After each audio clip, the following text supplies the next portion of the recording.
పట్టా భూముల లెక్కనే అసైన్డ్ భూములకు పరిహారం. కొడంగల్ భూముల విలువ కోకాపేట మాదిరిగా పెరగాలి. పరిశ్రమల స్థాపన కోసం భూములు ఇవ్వాలి. సీఎం రేవంత్ రెడ్డి ఎమ్మెల్సీ ఎన్నికల్లో ఓటేసిన ముఖ్యమంత్రి ఏమంటాడు? పట్టా భూముల లెక్కనే అసైన్డ్ భూములకు పరిహారం. అంటే పట్టా భూములకు ఎంత మొత్తం అయితే చెల్లిస్తామో అసైన్డ్ భూములకు కూడా గట్టిగా చెల్లిస్తామన్నారు. సంతోషం రేవంత్ రెడ్డి గారు, చాలా సంతోషం.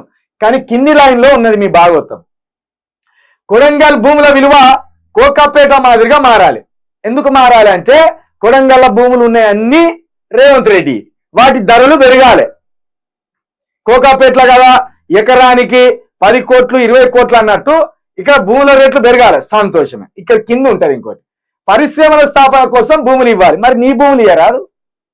నీ భూములు ఎందుకు ఇయ్యవు? ఇందిరాగాంధీ గారు, మహాతల్లి గారు మా ఎస్సీ బీసీ ఎస్టీలకు ఏదో అప్పుడు ఇందిరమ్మ ప్రధానమంత్రి ఉన్న సమయంలో భూ పంపిణీ చేసింది.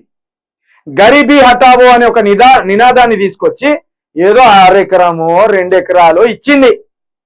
ఆ భూములకు ఇంకా పట్టా వేసుకోవాలన్న తెలివి కూడా మా వాళ్ళకి రాలే. ఇప్పుడు ఆ భూములను పరిశ్రమల స్థాపన కోసం ఇవ్వాలే అంటాను. మరి నీ భూములేమో దాచిపెట్టుకొని మా భూములేమో ఇవ్వమంటాను. మరి నీ భూములే పరిశ్రమల స్థాపన కోసం అభివృద్ధి కోసం ఇవ్వచ్చు కదా.